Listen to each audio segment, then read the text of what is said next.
আসসালামু আলাইকুম।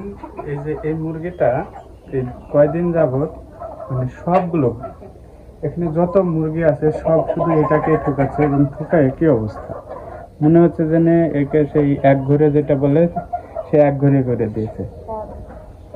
পা হাত সব যেখানে যা পাচ্ছে সবাই গ্রুপে এসে ঠুকাচ্ছে। আমি কয়দিন অন্য জায়গায় রেখেছিলাম, কিন্তু আজকে আবার দেওয়ায় দেখছি যে দিয়ে দেখি যে কি অবস্থা, দিয়ে দেখছি যে সেম অবস্থা। এইভাবে সবগুলো একটাকে ঠুকানোর কারণ কি কারোর জানা থাকলে অবশ্যই জানাবেন। যেহেতু আমার এই খামারে জীবন বেশি দিনের না, 2 বছরের। আপনারা যারা পূর্ব অভিজ্ঞতা আছে, অনেক দিন ধরে এই দেশি মুরগি পালন করছেন, যদি আমার ভিডিওটা আপনার সামনে যায় অবশ্যই এর কারণটা আমাকে জানাবেন। না হলে তো আজকে এটার আর একদিন আর একটা এরকম সমস্যা আমার খামারে হবে। আর আমি যদি কোনো সলিউশন পাই অবশ্যই আবারও ভিডিওতে জানাবো।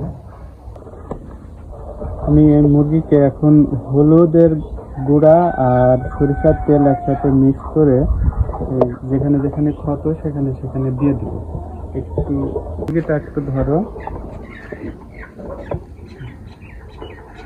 এভাবে ভালো করে গ্রামীণ পদ্ধতি আর কি, এভাবে হলুদ আর সরিষার তেল যদি ভালো করে ঘুটে কত জায়গায় লাগানো যায় তাহলে ইনশাল্লাহ ভালো হয়ে যাবে।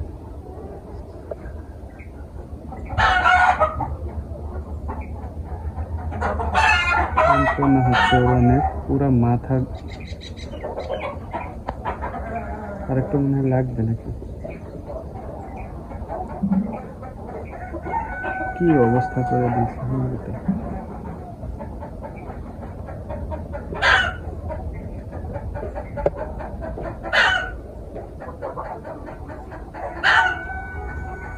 এভাবে থাকবে, পায়ে দিয়ে দাও। তোর ভালোর জন্য রে পাগলা।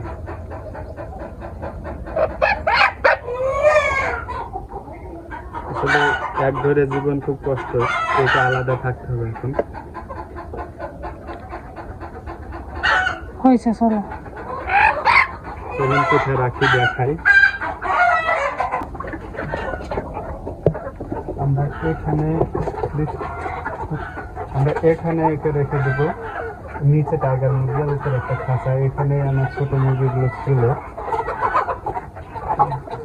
আমি খাবার পানি দিয়ে দেবো।